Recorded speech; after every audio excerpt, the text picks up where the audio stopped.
தமிழகத்திலே பல்வேறு பகுதிகளில் நமது நிருபர்கள் சென்று பட்ஜெட் எதிர்பார்ப்புகள் என்ன என்பது குறித்து பலரிடம் கேள்வி கேட்டிருக்கிறார்கள். அவர்கள் என்ன எதிர்பார்ப்புகளை சொன்னார்கள் என்ற தகவல் நமக்கு வந்திருக்கிறது.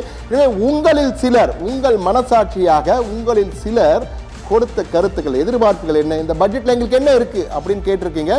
என்ன சொன்னீங்கன்னு இப்ப பார்ப்போம்.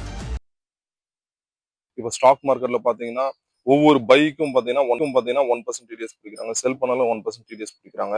இதோட முக்கியமான பிரச்சனை நம்ம மணியை வந்து வித்ரா பண்ணும்போது ப்ராஃபிட் ஆர் நம்மளுடைய அசல் அமௌண்ட் நம்ம வித்ரா பண்ணும்போது கூட முதல்ல பாத்தீங்கன்னா ஒரு 1/4 மணி நேரத்துல பணம் வந்து அக்கௌண்ட்டுக்கு வந்துட்டு இருந்துச்சு. இப்போ என்ன ஆச்சுன்னு பாத்தீங்கன்னா 12 மணி நேரம் இல்லைன்னா 24 மணி நேரமும் அதிகரிச்சிருக்காங்க. சில நாள் 24 மணி நேரம் ஆகிடுது சில நேரங்கள்ல. இதை வந்து பாத்தீங்கன்னா மத்திய அரசு கொஞ்சம் கவனத்துல கொண்டு, இது கொஞ்சம் செபி கவனத்துல கொண்டு இதை கொஞ்சம் என்ன பண்ணும், கொஞ்சம் துரிதப்படுத்தினாங்கன்னா புதிய புதிய ட்ரேடர்ஸ் எல்லாம் உருவாகிறதுக்கு நிறைய வாய்ப்பு இருக்கும். நடுத்தர ட்ரேடர்கள், சின்ன சின்ன ட்ரேடர்லாம் வந்து ரொம்ப ஸ்ட்ரகிள் ஆகுறாங்க. தமிழக விவசாயிகள் எல்லாம் வந்து பெரிய எதிர்பார்ப்புடன் காத்துள்ளோம். அதற்கு வந்து முக்கியமான காரணம், தமிழ்நாட்டில் வந்து கேரளாவோட அதிகமாக வந்து தென்னை உற்பத்தி அதிகமாக இருக்குது. இதில் வந்து எண்ணெய் வித்து, மற்ற கடலை, எள் போன்ற எண்ணெய் வித்துக்களும் அதிகமாக சாகுபடி செய்கிறார்கள். தற்சமயம் கடுமையான விலை இறக்கமாக உள்ளது. அனைத்து பொருட்களும் விவசாயிகளுக்கு கட்டுப்படி இல்லாமல் உள்ளது. அதை வந்து உடனே உரிய ஒரு நல்ல விலை கிடைக்கிறதுக்காக இறக்குமதி செய்யப்படும் சூரியகாந்தி எண்ணெய், சோயா எண்ணெய், பாமாயில் போன்ற உணவு எண்ணெய்களுக்கு இறக்குமதி வரியை 50% அதிகரிக்க வேண்டும். அப்பொழுதுதான் தமிழக எண்ணெய் வித்து விவசாயிகள் பயன்பெற முடியும். அதனை எதிர்பார்த்து தமிழக விவசாயிகள் காத்துள்ளோம். இந்த பட்ஜெட் வந்து சாமானிய மக்கள் பயன்படுத்தக்கூடிய வகையில் இருக்கணும், அவங்களுக்கு உதவக்கூடிய வகையில் இருக்கணும். இது எளிமையான முறையில் சொல்லப்போனால் தினமும் சம்பளம் வாங்கக்கூடிய, மாத சம்பளம் வாங்கக்கூடிய மக்களை பாதிக்காதவாறு இந்த பட்ஜெட் அமையணும்னு சொல்லிட்டு நாங்கள் எதிர்பார்க்குறோம். முன்னர் இருந்த மாதிரியே நிறைய ஜிஎஸ்டி குறைப்புகள் இருந்தாலும் கூட இனி வரும் காலங்களில் மருத்துவத்திற்கும் அதிகப்படியான வரி விலக்குகள் கொடுத்து இந்த பட்ஜெட் அமையும்னு சொல்லிட்டு பொதுமக்களாகி நாங்கள் கருத்து தெரிவிக்கிறோம். காங்கிரஸ் கவர்மெண்ட்ல அடிச்ச நோட்டுலாம் வந்து இன்னைக்கு தரமா இருக்குது. ஆனா இப்ப இருக்கிற பிஜேபி கவர்மெண்ட் அமைச்ச 10 ரூபாய், 20 ரூபாய், 50 ரூபா நோட்லாம் ரொம்ப தரம் இல்லாம நெஞ்சு போயிடுது.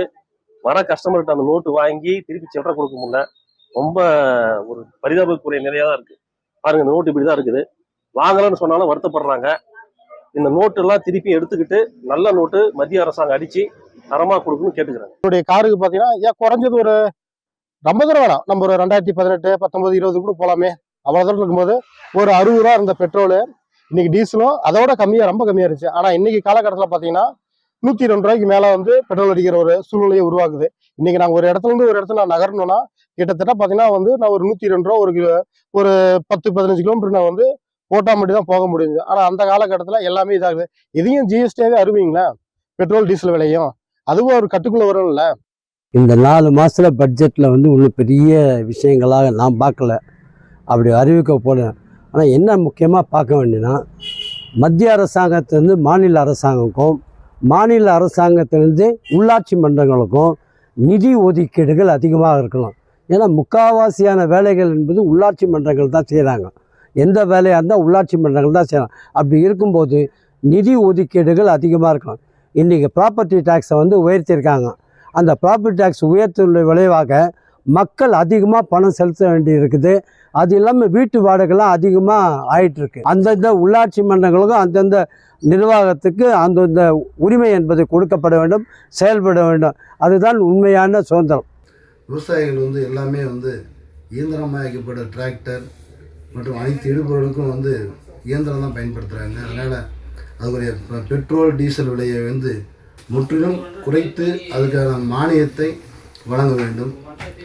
அதுபோல் மற்ற அனைத்து, இப்போ தமிழ்நாட்டிலே குங்குமம் தான் வந்து ஜிஎஸ்டி வரியை வந்து அதிகமாக வந்து மத்திய அரசு கொடுக்கிறது. குங்குமண்டலத்துக்கு உரிய மானியத்தையும் தொழில் உற்பத்தியான அனைத்து சலுகைகளையும் முன்கொண்டு வர வேண்டும். தமிழ்நாட்டிற்கு உரிய வந்து அனைத்து தொழிலுமே வந்து ஜிஎஸ்டி வரி அதிகமாக பயன்படுத்துறதுனால எல்லாருமே வந்து வேலை இழந்து தொழில் வந்து முடக்கம் காரணம் ஏற்பட்டுள்ளது.